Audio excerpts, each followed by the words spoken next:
Assalamu alaikum wa rahmatullahi wa barakatuh. Bismillahir rahmanir rahim. Mbalamusiza baganda bange mwenna. Nja kusaba tuwulirize ebigambo bino. Birina Rahman tebijja kuba biyitirivu wabula bijja kutugasa nnyo, bijja kutuyamba. Era nja kusaba yenna abakawuliriza mpaka gye kasemba bambi onnyambe okasindikire buli yenna gw'osuubira nti kamukwatako mu mbeera bw'etyo tuyambagane. Leero ennaku z'omwezi ziri ndowooza 19 omwezi gwa Shaban. Amakulu ntubuzaayo ennaku 10 ekinene ennyo 11 tugende mu Ramadhan. Hadithi emu gye tugenda okujjukanyako olunaku lwa leero era ng'ekutambulira mu mbeera bw'etyo ya kusiiba. Wakitiibwa Muhammad sallallahu alaihi wasallam atugamba nti ebintu bisatu singa omuddu abeerako n'ekimu kyawangaalirako okusiiba kuli haramu gyali.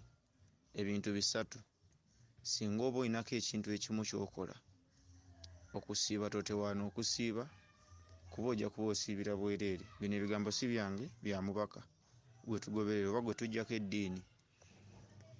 Ekisooka omuddu agamba owekitiibwa Muhammad sallallahu alaihi wasallam atugamba nti omuddu singa obeera nga olina akakwate konna ku mwenge, bwe ntegeeza akakwate eŋŋamba agutunda, agutransportinga okugutuusa gye bagutundira, alagirira nga gw'omuzeego okulagirira gwe gye batunda omwenge, oli bwakubuuza tolina buzibu kumulagira nti baalaza kuno ku kitundu ziri wali.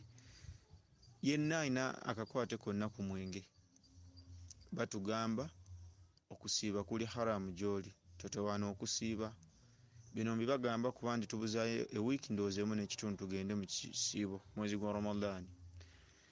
Sijja kukirwako saagala nnyo kabeere kawanvu nnyo ka audio. Ekyokubiri, wakitiibwa atugamba nti ensonga ey'okubiri egamba yenna amanyi nti alina akakukuuzi ku munne. Wano nno abasinga bambi we tugwa basiraamu bannange. Yenna amanyi nti olina akakukuuzi ku munne, ng'omanyi olina akakukuuzi konna obutakwatagana. Nze gundi oyo nedda saagala kumanya bikwata ku gundi saagala kumanya bimukwatako. Embeera bwetyo mu busiraamu tekkirizibwa era si nnungi. Kirungi nnyo nnyo nnyo nnyo tumwetondere, ate naawe muganda wange gwe beetondedde kkiriza osonyiwe. Biidhinillah Allah ajja kukiza ekisiibo kyaffe singa tukyewala. Musiraamu olina embeera eyatuukawo wakati wo ne musiraamu munno naye toyagala kumanya kimufaako, era ogamba yamanye akola ebibye nange nkola ebyange saagala kumanya. Wakitiibwa Muhammad sallallahu alaihi wasallama atugamba nti ekisiibo kyo tekigenda kukkirizibwa okuggyako nga zino embeera teziri mu ggwe.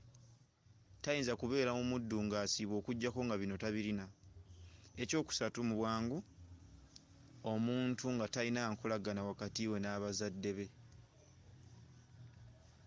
Nkiddamu, omuntu nga tokwatagana na muzadde wo oba musiraamu oba si musiraamu, totewaana okusiiba okuggyako ng'otereeza enkwatagana yammwe wakati wo naye.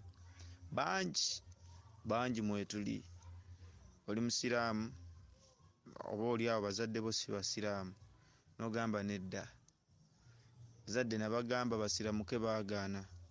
Awo twajjawo empaana nze sikyakwatagana bazadde bange, oba oluusi nga abazadde balina kye baakola oba oli awo gwe kyolaba nti tekikwatagana na mbeera zo n'okyawa abazadde. Wakitiibwa Muhammad sallallahu alaihi wasallam atugamba nti singa obeera n'akakukuuzi konna wakati wo ne muzadde wo oba obutakwatagana wakati wo n'omuzadde wo, tosiiba, ojja kuba osiibidde bwereere. Baganda bange mbasaba, ffenna abasinga bangi tuwangaalira mu bibuga naye nga mukadde waali mu kyalo, olina obusobozi obumulambulako, olina obusobozi obusobola okumuweereza ku sukaali n'obuyambi obulala, wabula nga tokikola. Tugenda mu kisiibo temuyamba bakadde, amuyambye amusindikira omutwalo oba essente, naye ng'olina obusobozi obugenda omulambula, akukubira amasimu, Abdullah jangu onambuleko, wallahi togenda, oli mu Kampala. Bannaye embeera mbi, kibi nnyo ekyo. Nsaba bannange yenna alina omuze ogumu ku egyo esatu nga situnagenda mu kisiibo obeere ng'otereeza. olina kukola ki? Awangaalira mu mbeera y'omwenge, nkusaba lillah guveeko. Wenenyeze Allah asonyiwa. Allahu Ghafurur Rahim, asonyiwa. Ekyokubiri, yenna alina akakukuzi ku munne. Bana ebiki ebitaggwa? Teri bitaggwa. Bw'oba omanyi nti olina obutakwatagana ne muganda wo yenna, mwetondere akusonyiwe. Ate naye gwe bwetondedde muganda wange sonyiwa, tusonyiwagane. Allah yasinga okusonyiwa. Allah yasinga okusabibwa okusonyiwa. Gwe bw'oba osaba Allah okusonyiwa ku byonna by'osobya. Bangi tulina obulamu bwa mirundi ebiri. Emisana tukulaba oli mulala n'ekiro obeera mu bibyo. Wabula n'osaba Allah n'akusonyiwa. Sonyiwa munne abakwetondedde.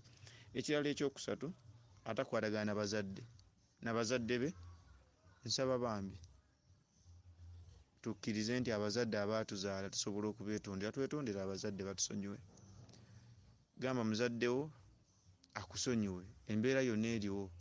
Eggwe abamu abazadde baafa nga batunyiigidde, wabula naye n'ogamba nze omuzadde nali namuta, sijenda na kumusabira. Wallahi kibi, ate kiri haramu. Kiri haramu kuggwe ogamba nti tosobola kusabira muzaddewo. Sabira muzaddewo era musaba akusonyiwe. Embeera eyo eggwewo nga situnayingira mu kusiiba.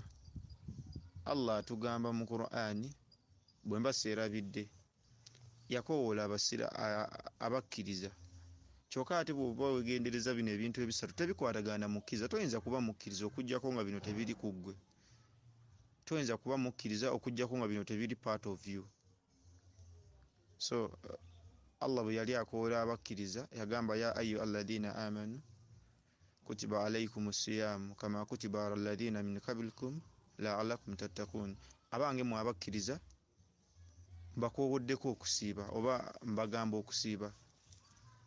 Kubalagiddwa okusiiba oba kubalalikiddwako okusiiba nga bwe kwalalikirwa kwabo abaabasooka. So kyenyagadde okugjamu mweno aya, Allah atugamba abange mu abakkiriza. Omukkiriza yali oyo n'atawangayira ku bintu nga bino n'ebirala bingi. Sijja kuwanvuwa nnyo wabula nja kusiima yenna akawuliriza mpaka gye kakomye. Wabula nsaba yenna abaafunye message eno ng'olina omuntu yenna gwe kikwatako oba gw'osuubira nti ejja kumugasa, musiraamu muno mu contacts ze eza WhatsApp. Message tusindise nnyingi nnyo oba oli awo ze tuwadde n'obudde nga tezituyamba, nange kennyini oba oli awo nziwuliriza. Wabula nsaba n'eno ebeere ku message zo z'osindika. Biirinillah nga wakamala ogiwuliriza ogisindike n'omulala mu contacts z'omusiraamu agiwulirize, tutereeze nga situnagenda mu kusiiba. Bannaye twetaaga ekisiibo kyaffe. Tomanya abanaabatuuseyo kiyinza okubeera ekyaffe ekisembayo ekisiibo. Saba Allah atugase n'ebyo tuwulidde. Assalamu alaikum wa rahmatullahi wa barakatuh. Amanya Ssenyonga Abdul Aliyu.